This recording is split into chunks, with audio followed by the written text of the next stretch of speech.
Al-Um TV, Samudra Ilmu, Selaksa Hikmah. Indonesia Raya, merdeka, merdeka, tanahku negeriku yang ku cinta. Indonesia Raya, merdeka, merdeka, hiduplah Indonesia Raya. Amanat Inspektur Upacara pasukan diistirahatkan. Untuk amanat istirahat di tempat. Assalamualaikum warahmatullahi wabarakatuh. Bismillah, alhamdulillah, wassalatu wassalamu ala rasulillah wa ala alihi wa ashabi wa mawala hamabadu. Al-Mukarramun, para kiai, para ustadz, dan segenap kepala divisi dan unit di lingkungan Yayasan Binal Mujtama, Al-Mukarram, kepala SMP Islam Al-Um, kepala SD Islam Al-Um, mudir tanfidhi pesantren Al-Um, mudir tanfidhi Mat Ali, dan segenap para pejuang Yayasan Binal Mujtama putra dan putri beserta seluruh santri mulai dari SD Islam Al-Um, SMP Islam Al-Um, Madrasah Aliyah Al-Um, Pondok Pesantren Al-Um, Mat Ali Al-Aimah, AMK Akademi Muallimil Quran, putra dan putri yang kami cintai, kami banggakan. Alhamdulillah, patut kita bersyukur kepada Allah Subhanahu wa Ta'ala atas semua nikmatnya, nikmat iman, nikmat Islam, sehat, panjang umur, dan nikmat kemerdekaan. Alhamdulillah, pagi hari ini kita kembali melaksanakan peringatan Hari Kemerdekaan Republik Indonesia yang ke-77 pada tahun 2022 ini di tempat ini, yang tahun kemarin 2021 juga kita laksanakan peringatan di tempat ini. Yang sebelumnya tahun 2019 kita laksanakan upacara ini di halaman Masjid Jami Al-Um yang sekarang sudah menjadi lantai 1, lantai 2 dan 3. Alhamdulillah. Sementara tahun 2020 absen karena sedang puncaknya pandemi. Alhamdulillah, para hadirin kami muliakan,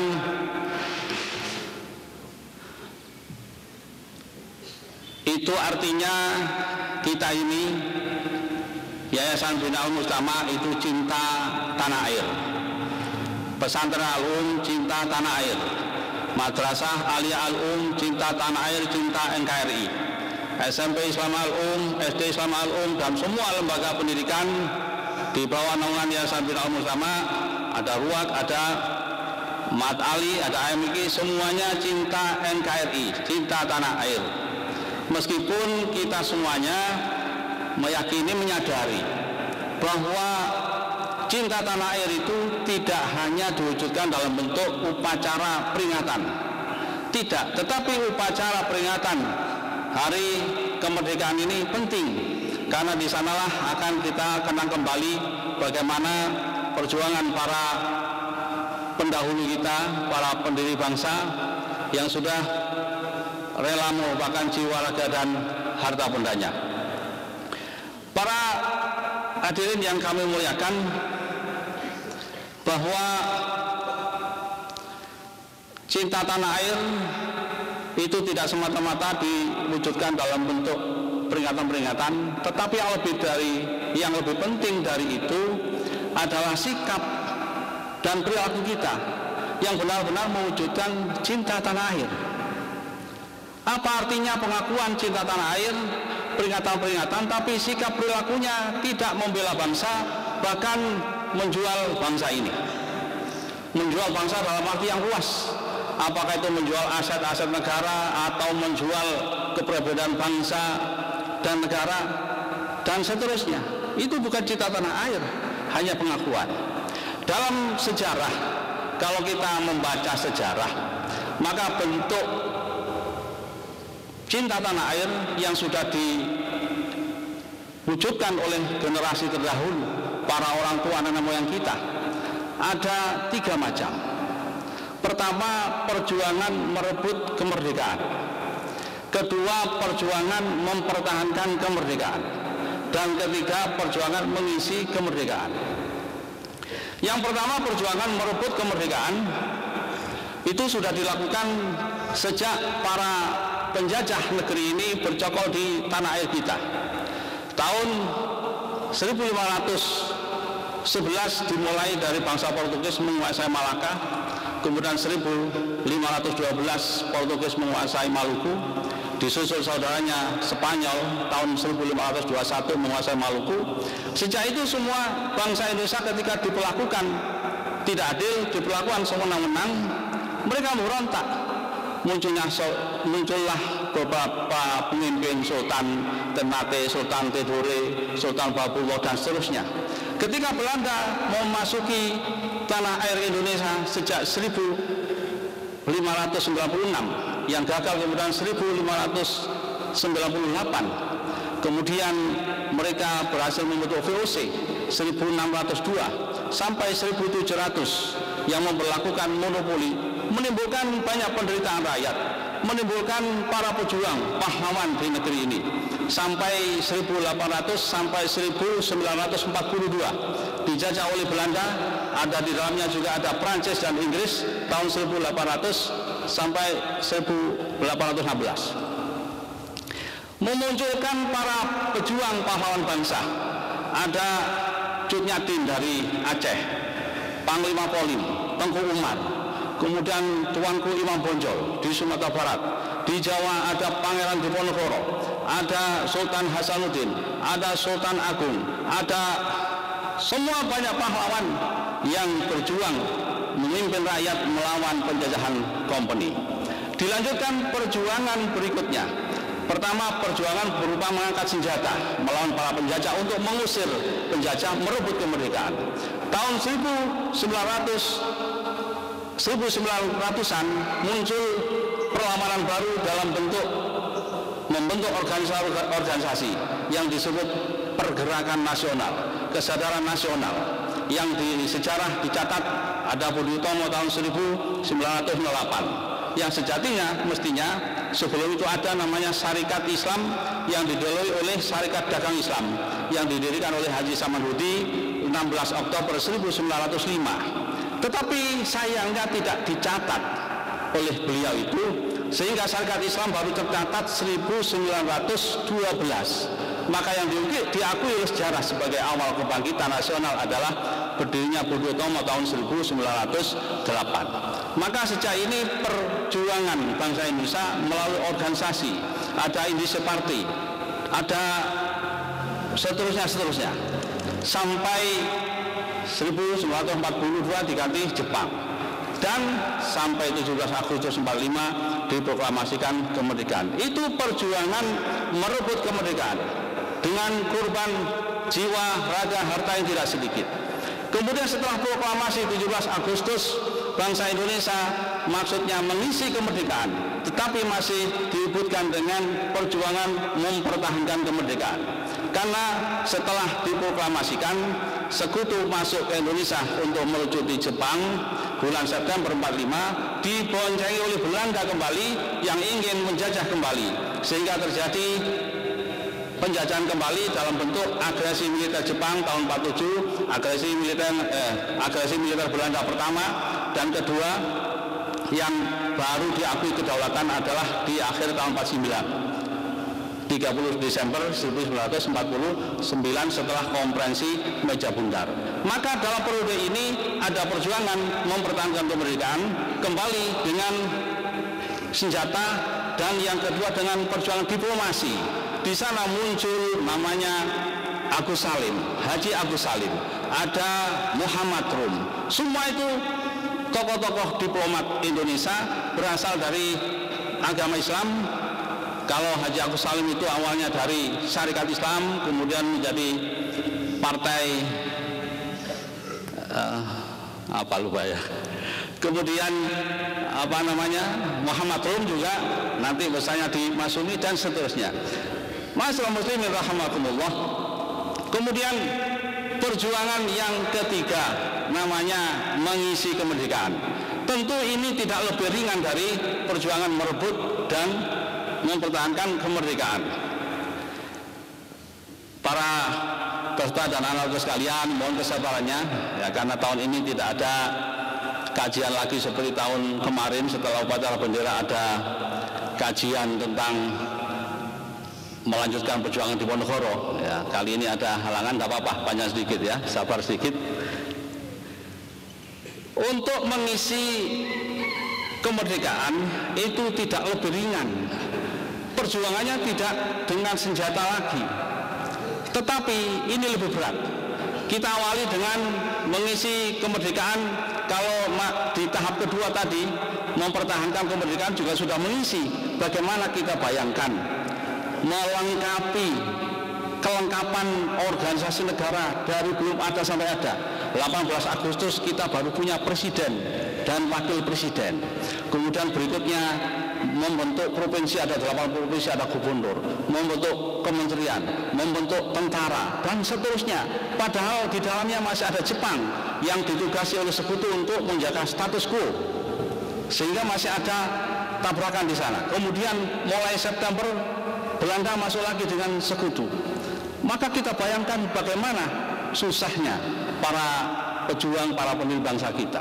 Maka setelah tahun 1950 kita sudah tidak berhadapan dengan penjajah secara langsung, tidak berhadapan dengan musuh secara langsung, tapi kita murni sudah bisa mengisi kemerdekaan.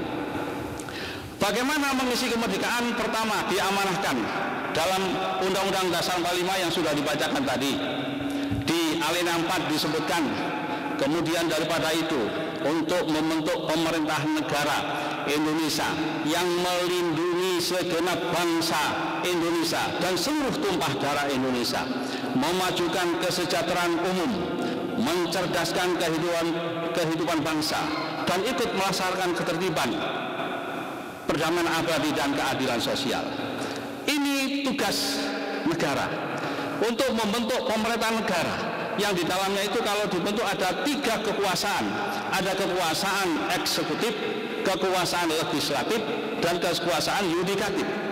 Kekuasaan eksekutif di bawah pimpinan presiden, para menteri, gubernur, sampai kepala desa.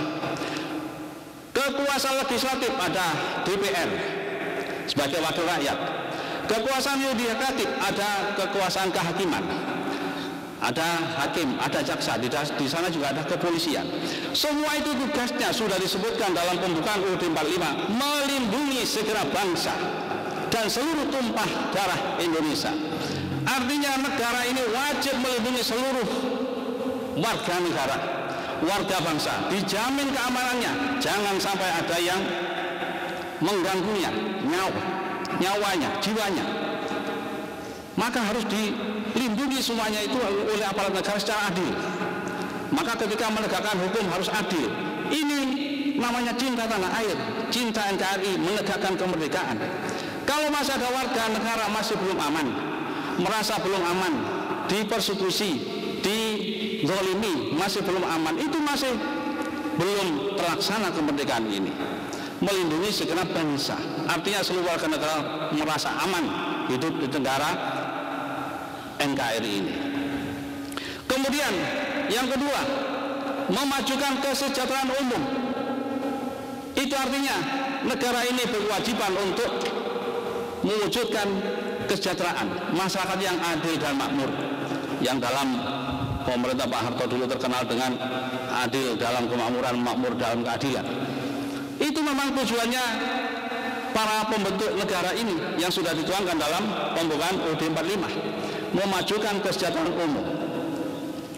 Kemudian mencerdaskan kehidupan bangsa, memberikan pendidikan yang merata, yang adil kepada seluruh warga negara, dan ikut melaksanakan ketertiban dunia, berdasarkan perdamaian abadi dan sosial. Itu artinya politik luar negeri kita ikut menjaga perdamaian.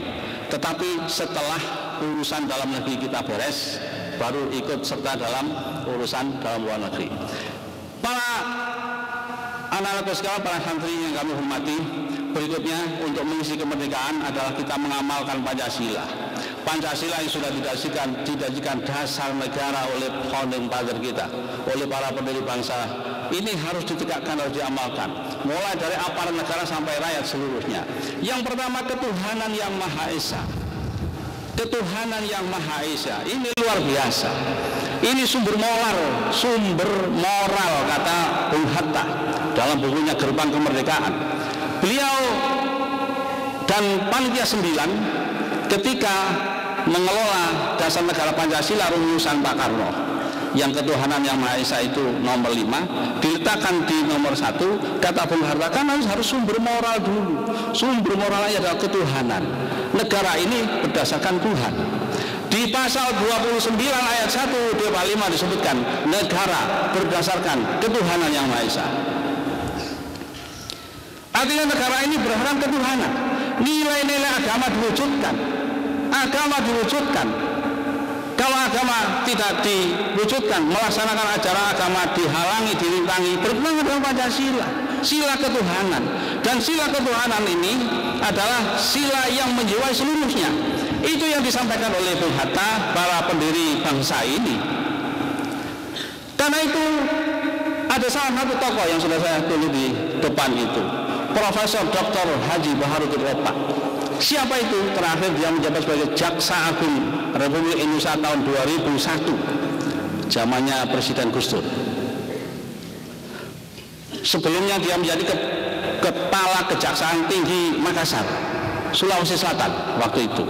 Selama menjadi Kejaksaan Tinggi Sulawesi Selatan berhasil mengungkap 300-an lebih kasus korupsi di Makassar.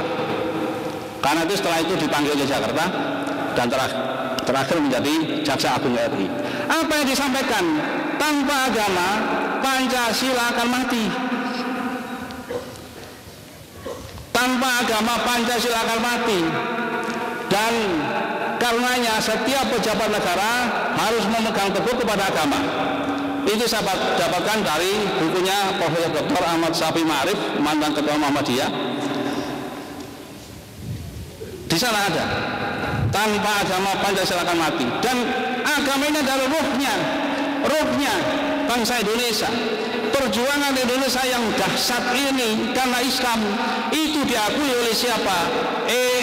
Ernest Dawes Dekker, Dr. Ernest Dawes Dekker, salah satu 3 serangkai yang mendirikan Indische Party tahun 1913 atau 1912. Dawes Dekker ini adalah anak peranakan, bapaknya bangsa Belanda, ibunya Indo-Jerman Jawa. Tetapi dia mengungkapkan, sudah ditulis di belakang itu yang sudah dikutip oleh Kiai Haji Saifuddin Zuhri dalam bukunya Kaleidoskop Politik Indonesia. Beliau mengatakan jika tidak karena Islam, patriotisme di Indonesia ini tidak sehebat ini. Dawes Dekker, salah satu tokoh 3 serangkai. 3 serangkai itu adalah Dr. Cipto Mangunkusumo dan Ki Hajar Dewantoro. Yang ketiga Dawes Dekker mendirikan Indische Party, yang sebelumnya juga ikut mendirikan Budi Komo karena dianggap hanya memperjuangkan Jawa saja, kemudian mendirikan Indische Party. Dia mengatakan kalau bukan karena Islam, patriotisme di Indonesia tidak sehebat ini. Beliau yang diasingkan oleh Belanda ke Suriname mulai tahun 1941, dikembalikan Indonesia tahun 1947 ketika sudah merdeka. Dan setelah itu beliau diajak bergabung dalam kabinet di Indonesia. Pidato di Istana Negara itu pidatonya Dawes Dekker, peranakan Belanda. BM Diah, seorang wartawan senior, di bukunya Kiai Saifuddin Zuhri juga menyebutkan Dawes Dekker ini sangat cinta Indonesia, mencintai Indonesia. Bahkan dia juga akhirnya mengikuti agama Islam karena mayoritas penduduk Indonesia beragama Islam. Itu lebih menjiwai, kata beliau, Dawes Dekker. Para peserta yang kami hormati, maka mengisi kemerdekaan itu mengamalkan Pancasila. Di antara persilah pertama nilai ketuhanan. Itu yang kata Profesor Samad Mulyana, ini dasarnya negara. Ketuhanan yang Maha Esa disebutkan pasal 29 ayat 1 tadi. Kemudian tujuan dibentuk negara adalah di sila kelima, keadilan sosial bagi seluruh rakyat Indonesia. Maka tujuan negara Indonesia yang utama adalah mewujudkan keadilan dan kemakmuran untuk seluruh rakyat.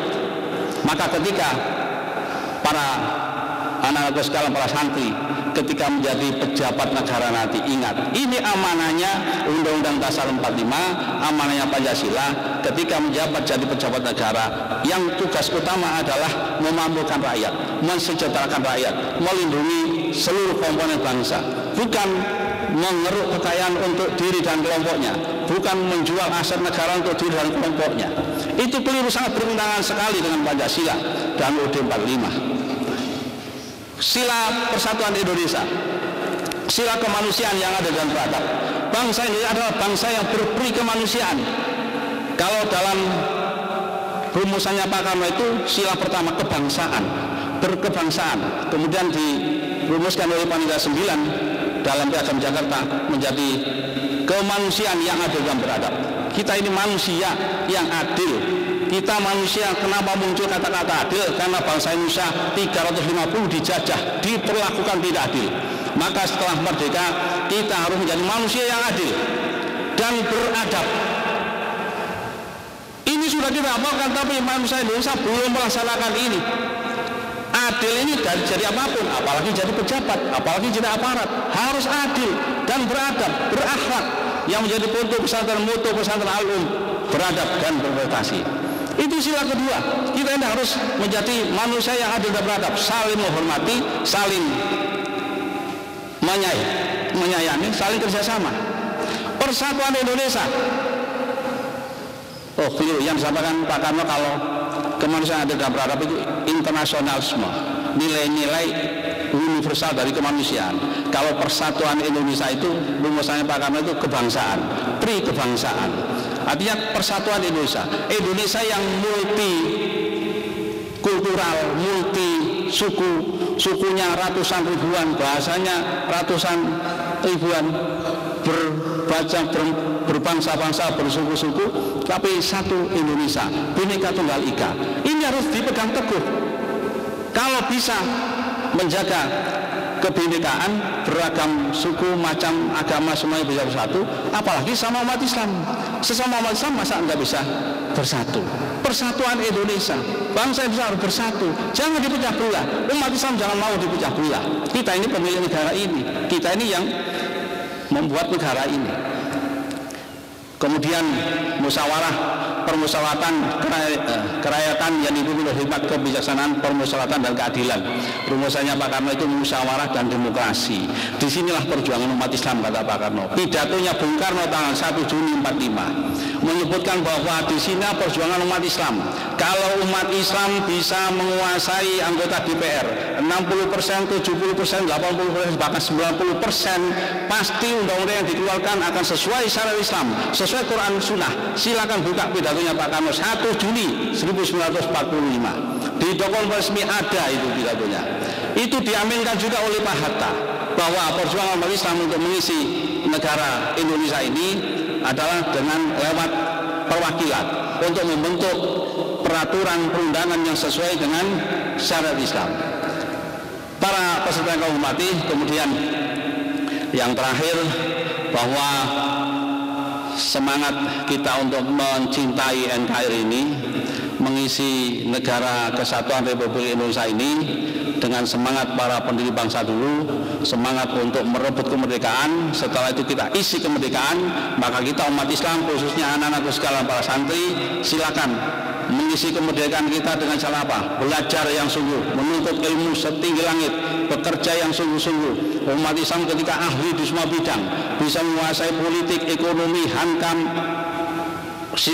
sosial budaya dan seterusnya, maka akan mewarnai Islam rahmatan lil alamin akan bisa terwujud kalau umat Islamnya bisa menerapkan ajaran Islam yang luar biasa ini. Ini tidak bisa terwujud ketika umat Islamnya tidak memperdalami agamanya, karena intinya Islam itu adalah rahmatan lil alamin. Karena itu tidak boleh ada membenturkan Islam dengan Pancasila. Pancasila tidak boleh dibenturkan bertentangan dengan Pancasila dengan Islam, Islam bertentangan dengan Pancasila, tidak bisa. Meskipun Pancasila bukan Islam, tapi Islam itu bagian dari ajaran Islam. Dengan Pancasila, sila ketuhanan, kita umat Islam bisa mewujudkan syariat Islam dengan baik secara konstitusional. Tetapi kalau ingin menegakkan syariat Islam dengan inkonstitusional, maka akan berlawan dengan negara. Ada Kartosuryo, DITI, ada Kahru Zakar di Sulawesi, ada komplotan-komplotan yang lain. Itu inkonstitusional. Tetapi kalau dengan secara konstitusi, maka itu yang diharapkan para pendiri bangsa ini, oleh Bung Karno, Bung Hatta, dan lain-lain. Demikian yang bisa kami sampaikan. Mudah-mudahan para santri harapan bangsa bisa menangkap ini untuk mewujudkan negara kesatuan Republik Indonesia yang diridhoi oleh Allah Subhanahu wa taala. Baldatun thayyibun wa rabbun ghafur. Billahi taufiq wal hidayah. Assalamualaikum warahmatullahi wabarakatuh. Al-Um TV, Samudra Ilmu, Selaksa Hikmah.